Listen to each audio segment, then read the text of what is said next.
notes and the objectives have been put down as to highlight the ubiquitous nature of change, which is that change is everywhere.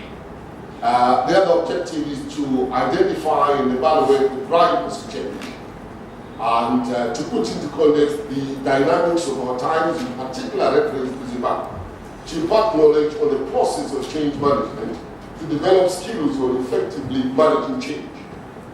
The idea is to act.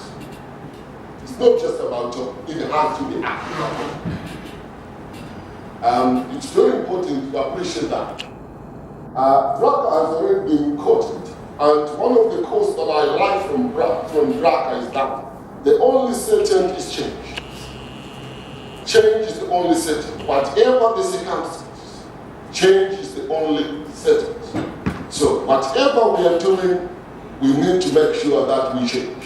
Because if we don't change, we go off tangent, given the paradigm of the times. If you are not embracing the usage of IT, the usage of digitalization, you are sure to be out of business. You are sure to fail as government. And once more, I shudder to think that when you are running government, you've got the license to be slow. You take pride in queues. It's a shame. Where millions are getting into a country, in developed countries, they don't wait for 1 hour. We will wait for an hour or more while we have a fewer people. It's just a handful of people. But it's not. These are the fundamentals. It's a mentality for excellence that we need to inculcate, to make a difference, to move things faster. We need to have a mentality to satisfy, service orientation. Fundamentals of change. It is an everyday experience. Things happen. Even Donald Trump, with his methods, has made a difference. At least his name will be on the ballot box for vice president. Imagine, for president of the United States. Imagine, for that matter. You say anything and everything, but you put his name there. So what are you acting on? What are you believing you can do? It exists on an individual, organizational, and societal level, national, regional, and global level. Every level there is change happening. The corporate world is changing. The individual is changing. Now people are more health conscious. We didn't used to go to gyms. People go to gyms. There are different foodstuffs we are trying. Even Chimuta got its space. So change is happening. So if you don't want to change, you become irrelevant. Change often presents daunting challenges for leaders. People don't want to learn new things. But we have to learn to survive. It's mandatory because the environment is changing. The mentality of a frog that adapts to dying is bad. The story of the frog that it's in cold water and the water is put on the fire. And as the water starts warming, increasingly it's adapting to the warmth, even as the temperature is increasing. Until boiling point, until it dies, is what is happening with most of you guys. They are beginning to say, it doesn't work. Holding your certificate, it doesn't work. The internet has come, business is happening globally, it doesn't work. Some of you even say, this is hereditary. In our family, we don't do business. In our family, we only work tough. The guys who built multi-empires have come from even more desperate situations. Steve Jobs was adopted, but he has made a mark before he died with the innovation at Apple. It's because he dared to think different. So are you thinking different? It's not about your background. It's about the step you make today. The problem of a macro approach is we hide behind the banner of the corporate. What's your story? What's your impact within the organization? Whether it's government, whether it's private sector, do you dare to believe and make a difference? This is the issue. To hide behind the corporate banner, I think it's deception. Come out. Want to know you as an individual. What difference are you making? This is the challenge. The idea of the corporate world is fantastic, but every individual needs to make a mark. So change is inherently disruptive. What we describe in marketing as a category killer. Suddenly, what was PTC, post-technology, is decimated because of new technology. They were and have remained or have suffered from paralysis, what you call marketing myopia, celebrating the old order, forgetting that things are changing. So as long as you don't see the wood in the forest, you will still continue to languish, thinking that it doesn't work. It creates a sense of uncertainty and fear, of course. You have to go back to learning, and everybody must learn, because times are changing. I can tell you some fundamental truths that remain true today by the demand learning. 1789, Adam Smith writing on the Wealth of Nations would say there are 3 S's that are fundamental.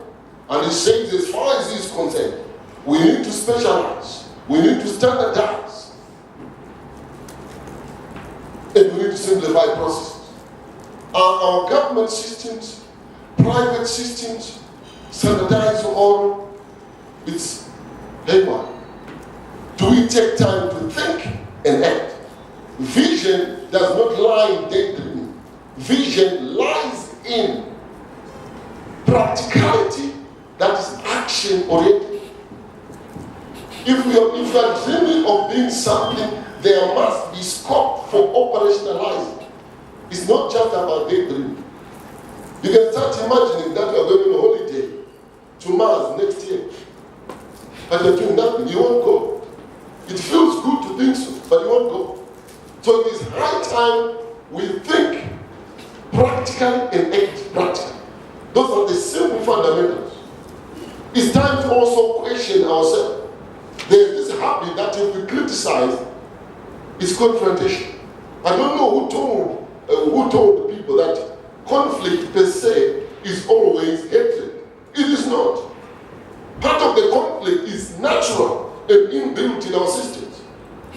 I am a marketing person. I'm not an accountant. I would disagree with an accountant because of my thought process. But we're trying to build something and come up with something. But if it's conflict based on the fact that somebody comes from this part of the country and the other from that part of the country, that's reckless and also very negative, and it doesn't help anybody. But conflict based on principles is good for progress. So let's engage on mutual debate and discussion. I put down that the disease of my country is that we have tabloid mentality and not broadsheet mentality. Because we are busy on gossiping. You see headlines every day, nothing, no big idea being discussed, other than this pastor has been found with this woman, this is what has happened, this is no progression. We want to know a young man who has made it in America, a young man who has discovered something in Zaka. Why don't we focus on progress? But broadsheet, in tabloid mentality, gossip, in what for? Let's be progressive. It's high time to discover things. It's high time to also put things into practicality. So the daunting challenge of change results in dramatically high failure rate. Over times, we fail. But what is wrong with fail? We were singing while children. This has not helped us. It helped us. Try again. If it fails, you don't succeed. Try again. I understand Abraham Lincoln failed about 30 times before he became president of the United States. About 30 times of trying. There's nothing wrong in trying. The true substance of someone of principle is falling and rising. When you fall, you rise. But you don't rise the same way you fell. Because you are learning from falling. It's very important. Some people got broke and became millionaires because they learned something. So try some. So the change is an integral part of everyday life. I think I've already said that. But you also need to make sense, what is called sense making. This calls for criticality, cost-benefit analysis, practicality, objectivity. Can it withstand the times? I remember one entrepreneur in Zimbabwe coming to present while I was a lecturer at the university and saying, the reason why we have to learn is to avoid the thorns that those who did not learn suffer. That's why we need to do case studies. What went wrong in 1980? What went wrong in 1990? What went wrong in 2000? What is going wrong now? Are we repeating the mistakes of yesterday? Ladies and gentlemen, I've got a problem. Bismarck says, experience is the name we give to our mistakes. And he was right.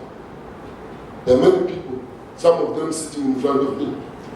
They've got 20 years that they call experience. That's 1 year repeated 20 times. What different thing have you done in the last 20 years? I'll also give you my own testimony about what has changed in me at the end.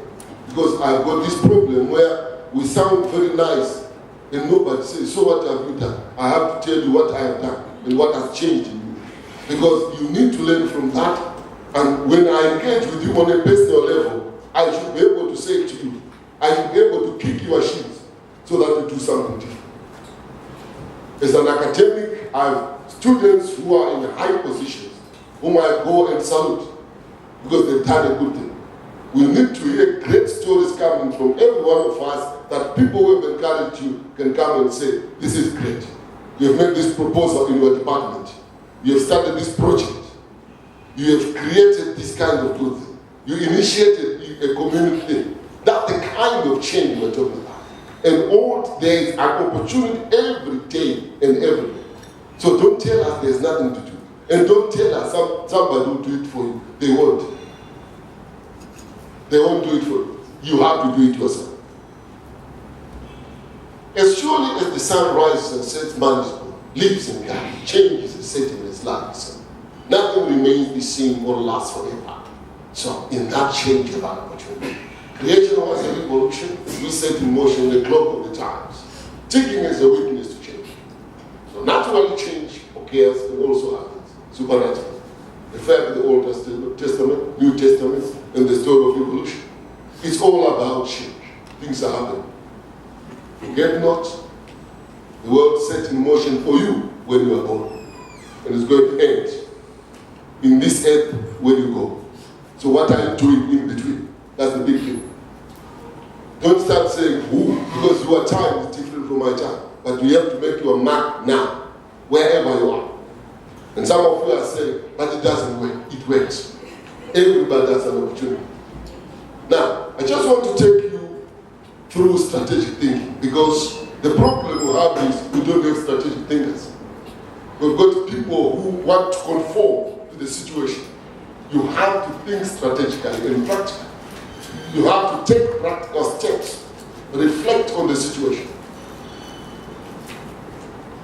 I've got serious problems when I look at some of our systems.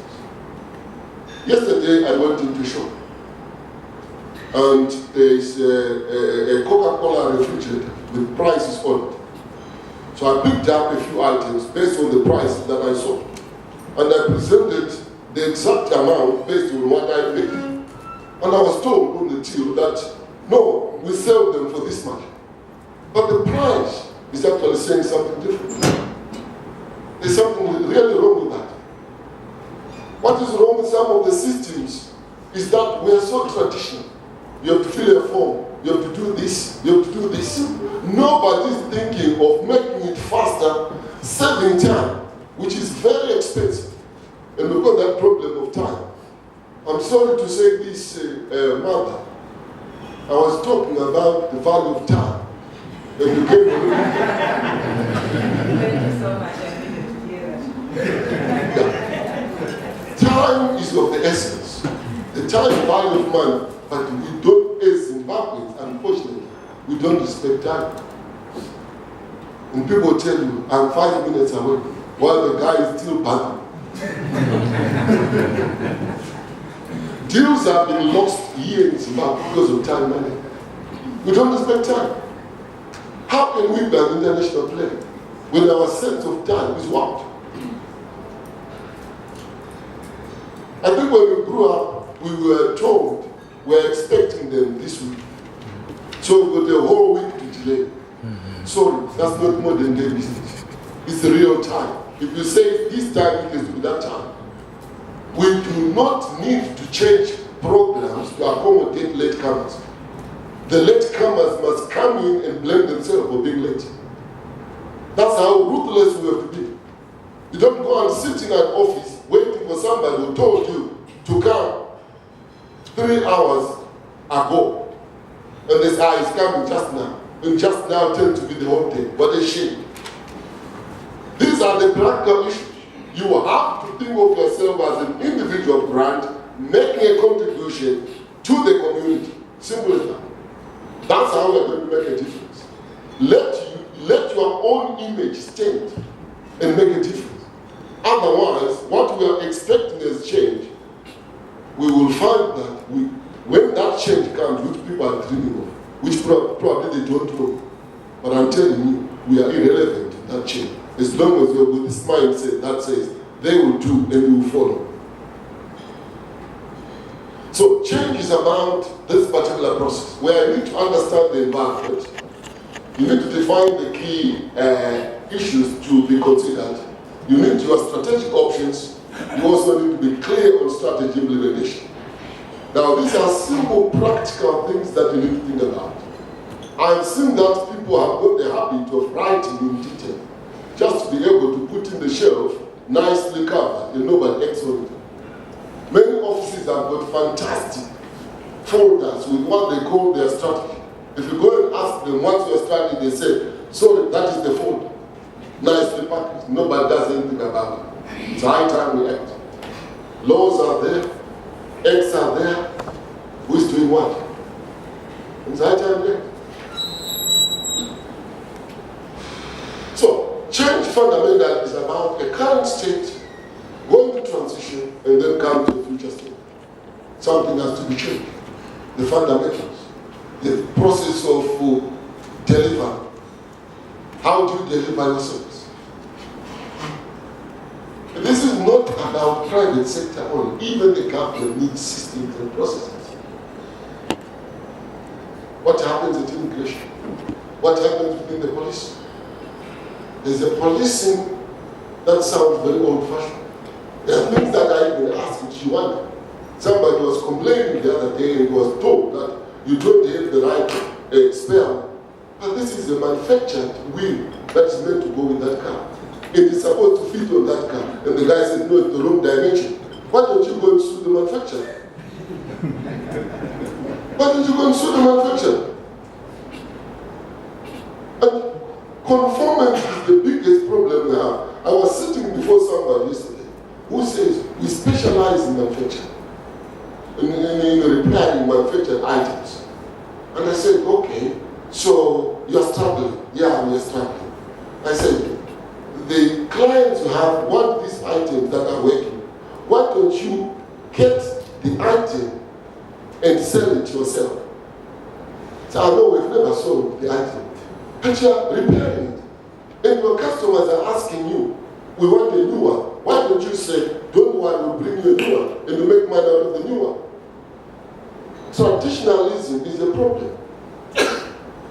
Traditionalism is so problematic because we are so stuck in the past. We are so stuck in convention. We don't see things different. They say this, we've always done this. Well, I'll tell you, you died that way. Actually, there's a saying that says, what you don't know kills.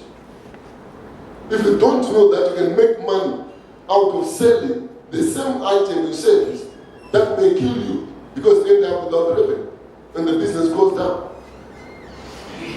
And the other thing is, I also have got this very big problem about senior guys. I hope we've got some very senior guys here who say that it is not their business to sell. Where do you get your big bag from if you don't sell yourself? You tell the guy who struggles to buy a suit to go and meet an MD of another company to do the deal with somebody you play golf with. Shame. This is serious business. Who makes you a big peg if you can't sell? We all need to sell. That's business. That's the fundamental of business. I was saying this for my boy's son. You are the first salesman. There's the big guy, you are the first salesman for that organization. Because you can make the big deal and the younger guys will go and follow the deal. Simple. We are talking about practical issues because you can make it big. So organization is about systems. How is it set up? When you change that system, when you change that order of delivery, then you have made change. So organization conflict, how is it set up? How do we make our money? What's the system of making money? That system has to change with times. Because the needs change, the technology changes. There's a time when you are making an order, and after I've made an order, I come back to ask. Now we don't need to ask. Those who are advanced will put it on a screen. That's change. You embrace technology. Because that's the new order. Right. So change demands structure, processes, and culture. What's our culture? The one big issue is culture, the way we do things. How do you do things? What's your company's way? How do you do things? The way of doing things must of necessity be responsive to the new needs. Must be responsive to the new dynamics of the environment. Particularly this day and age. All organizations that are progressive must of necessity embrace technology. That's the new one. And a lot of organizations want to shun technology. They have to be forced into it. And I can tell you, you will fail if you don't embrace technology. Because that's the new order. It's the new paradigm. So, the simple process is you unfreeze, which means you shake the situation. You move. Then once you have moved, you refreeze. You then come up with a situation where you now standardize your operations. In the past, we have worked with things like the ISO 9000. You get everything in order and you work it. At the time when you need to change it, you then adjust it accordingly. You blend it with new technology. There are many organizations that are doing good things, but there are equally as many, if not more, which are also crying for somebody to do things with. What I'm literally saying, the situation must not change. It's more about you embracing change than the change waiting for you. So when you think about change, these are some of the patterns you can think about. The extent of change. And you can see sometimes you can make a change.